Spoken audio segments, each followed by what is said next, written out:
పోతే ఈ మధ్య నన్ను సీఎం గారు ఎఫ్డీసీ చైర్మన్గా నియమించినప్పుడు సో ఇండస్ట్రీకి అండ్ ఇటు ప్రభుత్వానికి మధ్యలో బ్రిడ్జ్ లాగా ఉండటానికి నాకు ఇండస్ట్రీలో ఉన్న ఒక ఇంపార్టెంట్ పర్సన్గా, అలాగే ప్రభుత్వం నుంచి కూడా ఎఫ్డీసీ చైర్మన్ ఇంపార్టెంట్ పర్సన్గా బ్రిడ్జ్ లాగా ఉండాలని నియమించారు.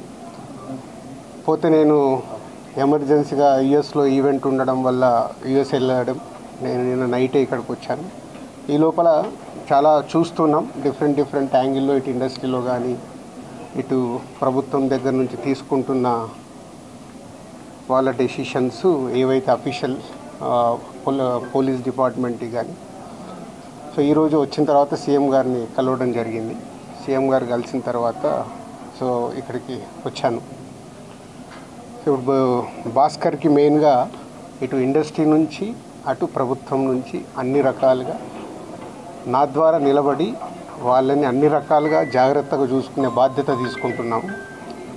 అలాగే భాస్కర్ని అడిగాను, ఇప్పుడే working in private job. So భాస్కర్కి ఇంట్రెస్ట్ ఉంటే ఇండస్ట్రీలోకి తీసుకొచ్చి ఆయనకు పర్మనెంట్గా కూడా ఒక జాబు ప్రొవైడ్ చేసేలాగా నాకు ఆలోచన వచ్చి నేను సీఎం గారికి చెప్పడం బాగుందన్నారు. సో అది ముందు శ్రీతేజ్ రికవర్ అయిన తర్వాత ఈ ఫ్యామిలీకి కావాల్సినవి, నెక్స్ట్ అయిన డాటర్ కూడా ఉంది 7 years పాప, వాళ్ళకి కావాల్సినవన్నీ చూసుకునే బాధ్యతని తీసుకుంటున్నాను. అలాగే ఇండస్ట్రీ,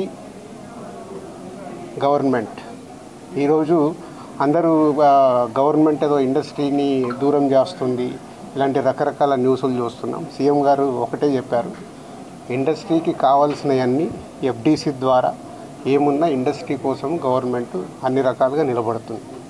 అలాగే నేను వచ్చిన తర్వాత ఇండస్ట్రీలో కూడా చాలామందితో మార్నింగ్ నుంచి మాట్లాడుతూ ఉన్నాను.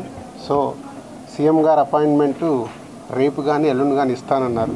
సో ఇండస్ట్రీ నుంచి అందరం వెళ్ళి సీఎం గారిని కలిసి అన్ని రకాలుగా రెండుటి మధ్యలో, ఇండస్ట్రీకి అటు గవర్నమెంట్కి మధ్యలో ఉంటూ బ్రిడ్జిగా ఎలాంటి సమస్యలు తలెత్తకుండా చూసుకునే రెస్పాన్సిబిలిటీని సీఎం గారు నాకు ఇచ్చారు. అటు చూస్తూ భాస్కర్ ఫ్యామిలీని కూడా చూసుకునే బాధ్యతను తీసుకుంటున్నాను. సో భగవంతుడి దయ వల్ల శ్రీతేజ్ తొందరగా రికవర్ అయ్యి మామూలు మనిషి అవుతాడని ఆశిస్తూ సెలవు చేసుకుంటాను. ఎట్లా ఉన్నాను శ్రీతేజ్ ఆరోగ్యం ఎట్లా ఉంది? చాలా ఇంప్రూవ్మెంట్ ఉందని ఇప్పుడే డాక్టర్ చెప్పారు. 2 days అయిందంట వెంటిలేటర్ తీసిన తర్వాత రికవర్ అవుతున్నాడు. సో బాయ్ కాబట్టి, చిన్న ఏజ్ కాబట్టి ఫాస్ట్గా రికవర్ అయ్యే ఛాన్స్ ఉంది.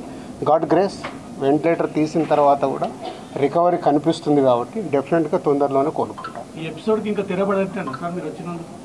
చూద్దాం, అంటే ఎపిసోడ్ జరుగుతుంది, దేనికి ఎలా మలుపులు తిరుగుతుందో మన అందరికి తెలుసు. అన్ని 2 రకాలుగా ఇటు ఇండస్ట్రీలో జరుగుతుంది కానీ అటు గవర్నమెంట్ సైడ్ కానీ రెస్పాన్సిబిలిటీ తీసుకొని అన్నీ తొందరలోనే సమసిపోయేలాగా రూట్ వేస్తుంది.